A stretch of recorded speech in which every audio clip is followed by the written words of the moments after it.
Mark Twain said too much of anything is bad, but too much of a good whiskey is barely enough. Whiskey fans are very loyal. But what comes to mind if I say whiskey drinker to you? If you are a true fan of James Bond, you know that the mixed drink he had the most often is scotch and soda. From the books, not the movies. Winston Churchill was a great fan of whiskey, but famous actors such as Clark Gable and George Clooney love it too. So, is the whiskey drinker the strong, sophisticated, worldly type you think of? Or is it a John Wayne cowboy type of character who strolls up to the bar and says, "Give me the strongest thing you got"? Either way, drinking whiskey seems to say, I'm a real man. This was one of the reasons I shied away from it for years. I thought it would be too strong for me or just not appropriate. But I was completely missing out on some incredible flavors, textures, and taste sensations.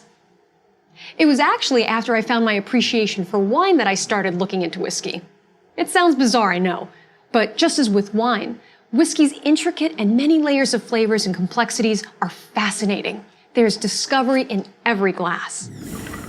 In today's lecture, we'll be tasting and demonstrating the following whiskeys: single malt Scotch, preferably peated, Irish whiskey, bourbon, rye whiskey, the Macallan Sherry Oak, and the Macallan Fine Oak. You may want to get these to taste along with me, or invite a few friends over to contribute a bottle and bring your costs down, or have an excuse to get together. Even if you just have one of these, your viewing will be much more interactive and fun. Our mixologist for the lecture will be Owen Thompson. In this lecture, we will make 3 cocktails, 2 classic recipes, a mint julep and a Manhattan, and then one that's hot, an Irish coffee. If you want to make these with us, make sure you get the list of ingredients from the recipe section of your guidebook. When I first started tasting spirits, the alcoholic strength was a bit too much for me. Perhaps you're like this too. That's okay. Here are a few tricks that will enable you to participate and still learn a lot. Smell your hands. As I mentioned in the last lecture, you can actually take a drop of spirit, rub it in your hands, and then smell your hands. It's actually amazing how many aromas that you can get just by smelling your hands. Don't laugh. This was a technique I used when I was first learning. Adding water can reduce the alcohol burn in your nose when smelling spirits, and whiskey fans know that even a drop of water can amplify the aromas. Don't believe me? Try this test. Take 2 old-fashioned glasses and put the same amount of whiskey in each. Then add a few drops of water to one, and then smell each. You really want to go back and forth between the 2.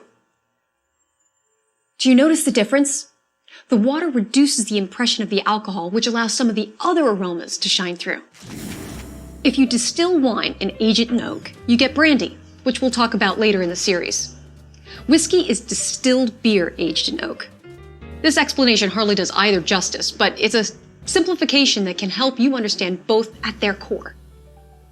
Distillation was brought from Africa to Europe by the Moors. Between 1100 and 1300 AD, distillation spread in Ireland and Scotland through monastic distilleries. The Moors used this technique to make perfumes, but the monks used it largely for medicinal purposes, such as the treatment for colic, palsy, and smallpox.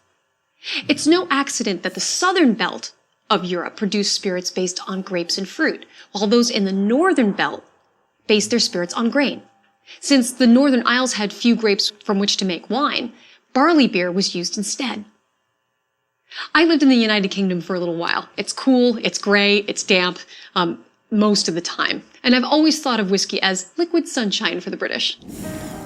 Scotland and Ireland were the first producers of whiskey, so let's start there and then we'll look at some other whiskeys from elsewhere around the world. In many ways, brandy production is easier to understand. If you take grapes, you crush them, and add yeast, you get wine, which you can distill.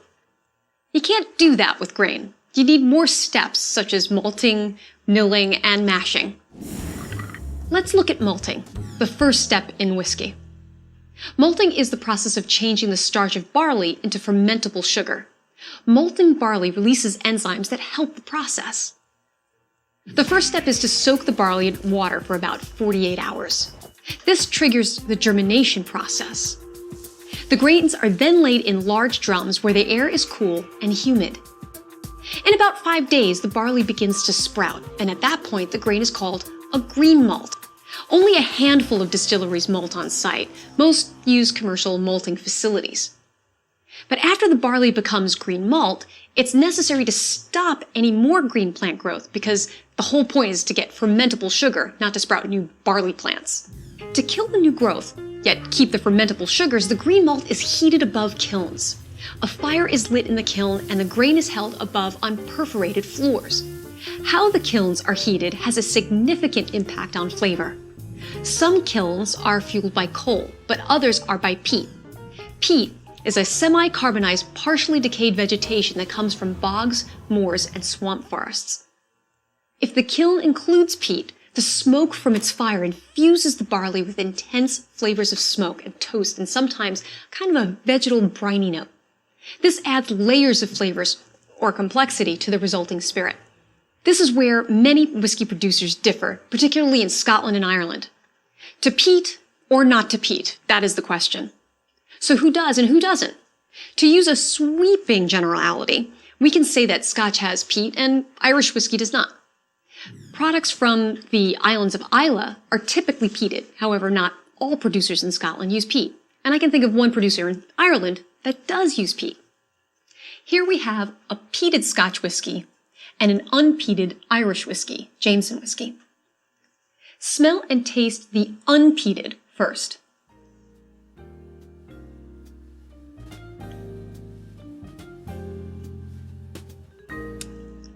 And then smell and taste the peated one.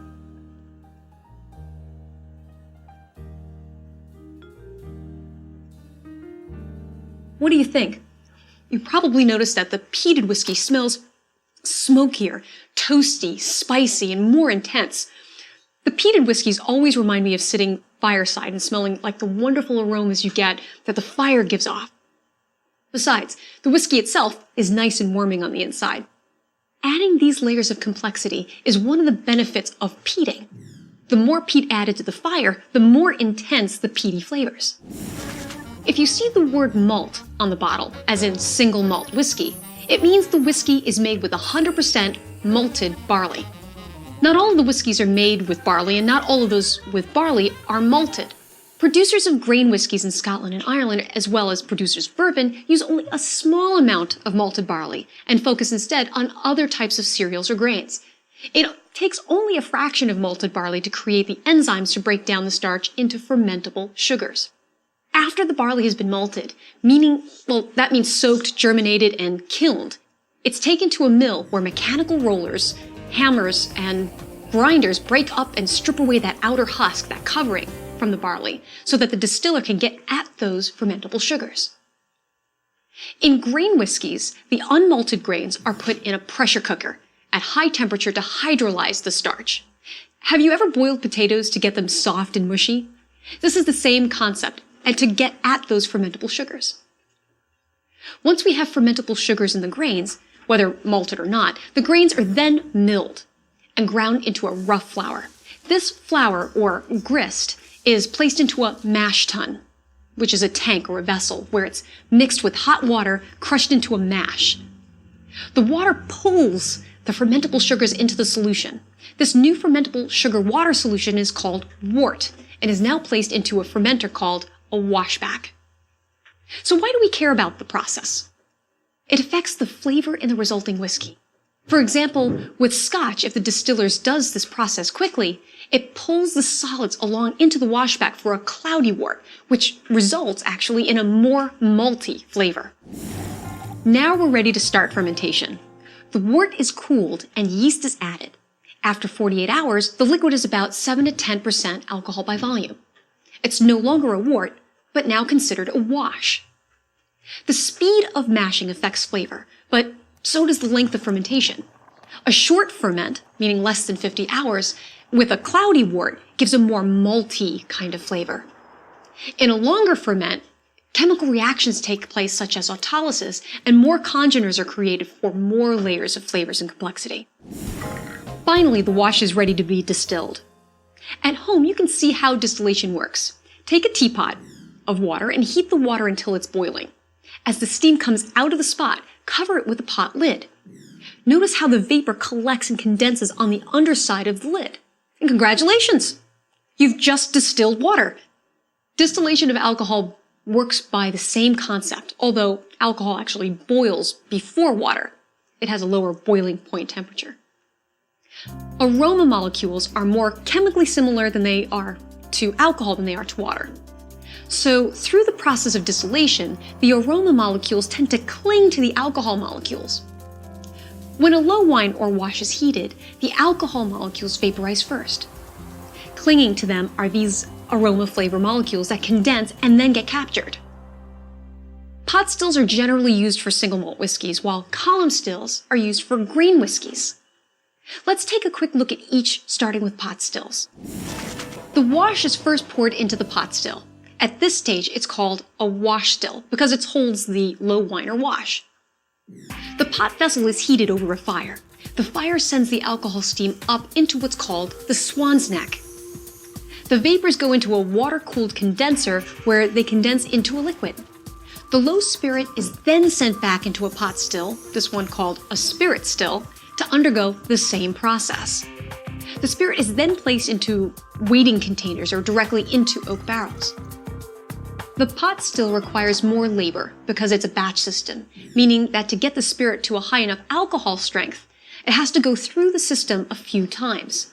However, this process generally collects more congeners and complex flavors than column stills, which require only one run through the system. Column stills use steam versus a pot over a fire to separate alcohol from the wash and produce a high-strength spirit. And as opposed to the batch system used with the pot still, the column still is loaded only once to get that alcoholic strength. Scottish and Irish grain whiskies are generally made in column stills, and vodka and rum and gin are also made in this type of still. Scotch grain whiskies are mainly from maize, but use other grains as well. Whichever kind of still you use, you end up with a clear liquor called aquavitae, or water of life, which is then put in barrels. These oak casks give whiskey not only its color, but up to 70% of its flavor. The origin, type, and length of time in barrels significantly affects the type of flavor. The Macallan has a line of scotches aged in sherry oak that is called, not surprisingly, the sherry oak line. What this means is that before the oak barrels came to the distiller, they were filled with sherry from Spain.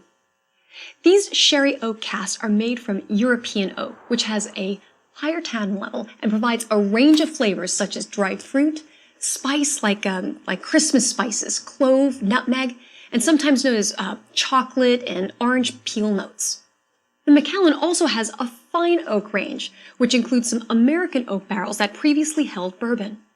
Bourbon barrels made from American oak provide notes of vanilla, a slight coconut, and some say like delicate citrus, apple, and floral notes.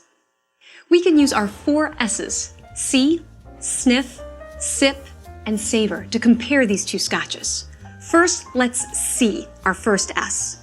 Pick up the sherry oak scotch and put it against a white surface to take note of the color. Look at the light tawny kind of color here. Now pick up the fine oak. Notice it's a bit lighter in color. That's not by accident. Now what I want you to do is sniff both of them side by side. First the sherry oak, and you get some of those notes of dried orange peels, but you also get some kind of caramel notes and some toffee notes. And the fine oak is a bit lighter and more delicate in its aromas, and it's a little more floral. Now let's taste them.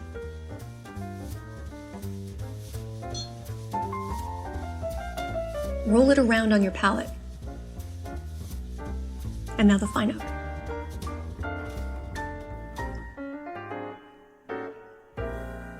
You're going to notice that the fine oak actually has a more delicate structure on the palate, while the sherry oak is a bit more round and has a bit more body to it. Some producers do what's called finishing their scotches, but this doesn't mean that they're not complete.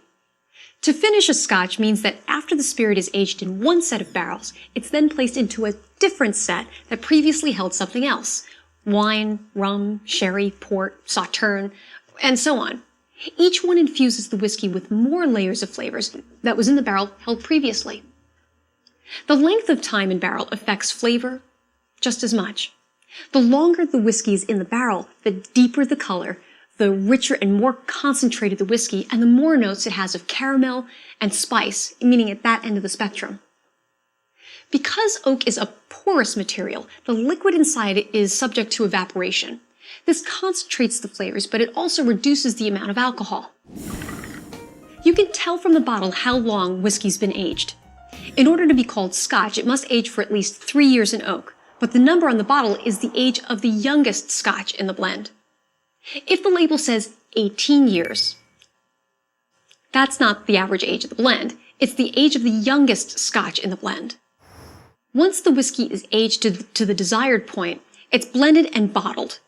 The spirit is reduced with demineralized water to get it to the bottling strength, at least 40% alcohol by volume. But you may see the term cask strength. This means that the Scotch was not diluted and is usually about 50 to 60% alcohol by volume. Whiskies are then chill filtered to stop potential clouding at low temperatures, and caramel coloring is allowed to standardize color. But you should know that most premium and single malt Scotches are not chill filtered and don't have any added caramel color. But you can tell a lot from the label besides age. I already mentioned that single malt whiskey is made from malted barley from one distillery. There's also blended malt, made from a blend of malt whiskeys from more than one distillery. If you see blended grain on the label, it's grain whiskey, wheat or corn, with usually only about 10% malted barley. That comes from more than one distillery. If you see the words single grain, you have grain whiskey coming from one distillery. Scotland's whiskey producing areas are split into 4 main regions: the Highlands, the Lowlands, Speyside, and Islay or island whiskies.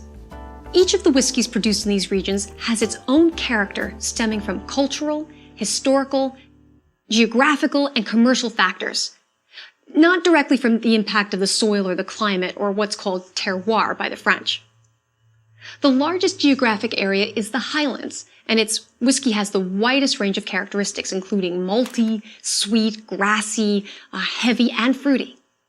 Most lowland Scotches go into the blends, and there aren't many distilleries left in that region.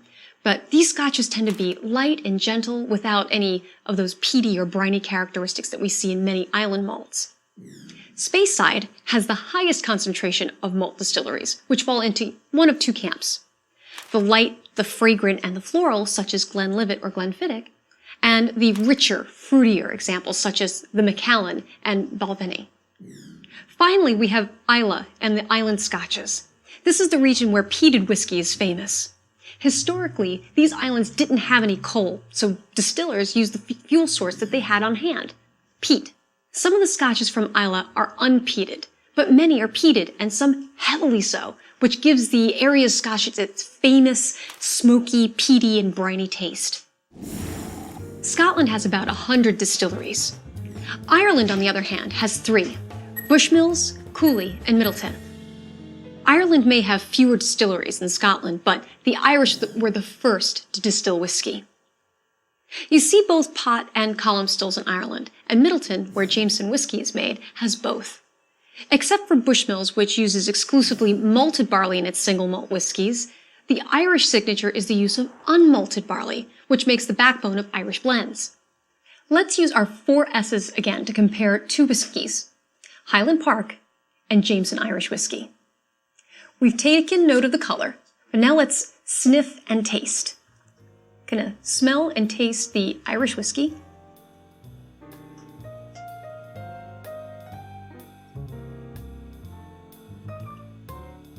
You can see what they're talking about. It has kind of a fruity kind of note, and it has a little bit of an oily texture, and you're getting a little bit of spice, but you can also tell you're getting that flavor of grain, that unmalted barley.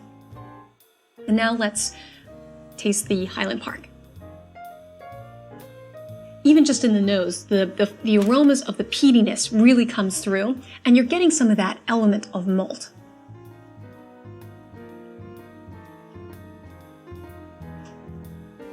And on the palate, this is very spicy because you've got the peatiness there, and it's a bit more robust on the palate. Now on to North America. Early immigrants from Scotland and Ireland came to North America and brought with them their love of whiskey. This became popular very, very quickly. By the time George Washington died, he had 5 working stills at Mount Vernon and manufactured 11,000 gallons of rye whiskey.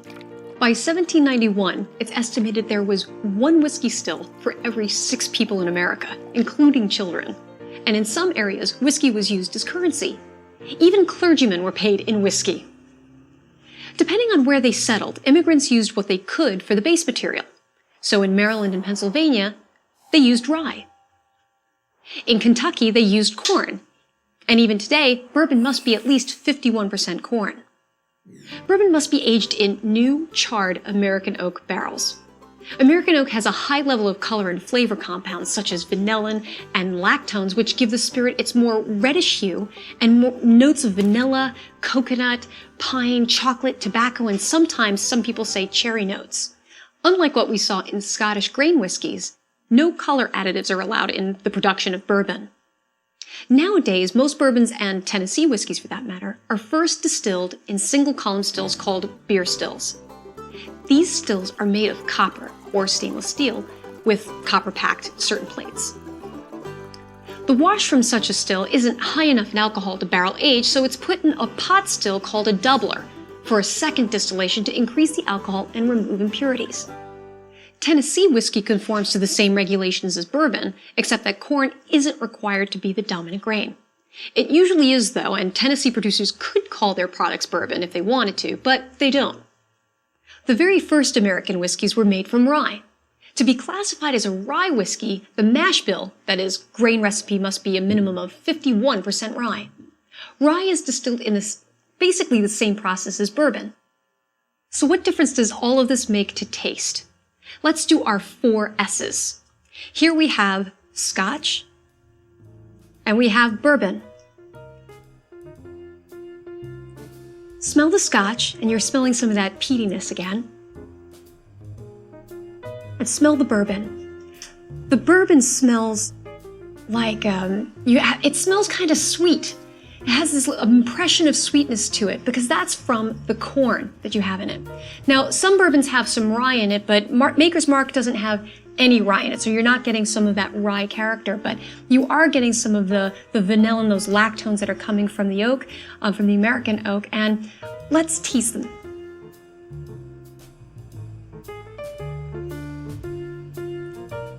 You're tasting some of that malted barley with the Scotch.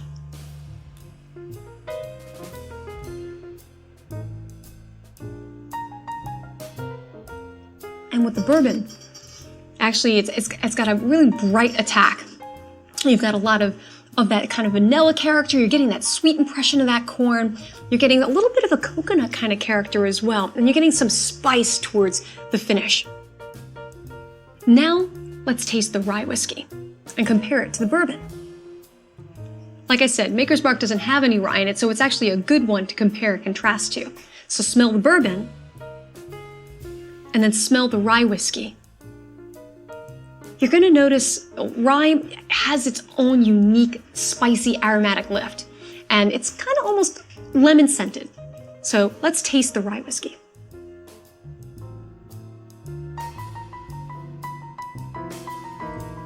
On the palate, you're going to notice it tastes a little bit lighter, but it can be quite intense and have an acidic, slightly oily bite to it. Whiskeys are used in all kinds of cocktail categories, such as sours, juleps, toddies, smashes, nogs, and punches. Here we have a few classics made by our award-winning mixologist, Owen Thompson. He'll be making a mint julep, a Manhattan, and an Irish coffee. I'll be making you a classic mint julep. We are fortunate enough here at American East Tavern to have these nice little julep tins. You could use a highball glass at home just fine. We're gonna take our fresh picked mint leaves, throw it down in the bottom of the glass here. Now I like to use just the back of a bar spoon just to sort of break up the mint, not really beat it up too bad, just releases the nice aromatics. We're gonna take that. We're gonna top this off with crushed ice. Crushed ice is key here. And the way we make our crushed ice here at American Eats Tavern, is we use these little hand crank ice crushers, sort of retro style. We found that it really provides the best quality of ice. Now, if you don't have one of these fancy little things at home, you could just sort of use a linen or a bag and beat it up with a hammer, take out a little bit of your aggression, get ready for your drink.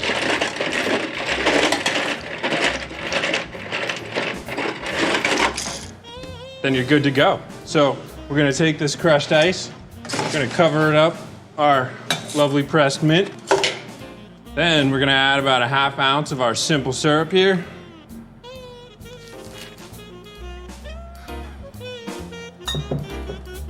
And a good solid 2.5 ounces of our bourbon whiskey. This is definitely a bourbon lover's drink.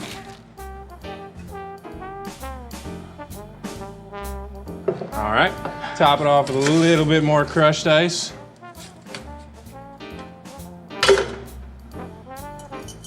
Gonna throw a nice little straw in there. And just again for those aromatics, a nice big sprig of fresh mint. And there you go, our mint julep. All right, now we're gonna make our classic Manhattan. So to make our Manhattan, we're gonna start out with the bitters.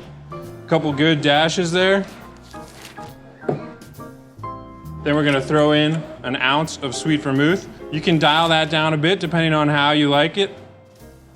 You can also do a perfect Manhattan, mixing it with a little bit of sweet, a little bit of dry vermouth, or you can do a full-on dry vermouth. It's all sort of how you like it. This is a very customizable drink. And then we're gonna do our bourbon whiskey here. Get 2 ounces of that. And we're gonna fill that up with ice.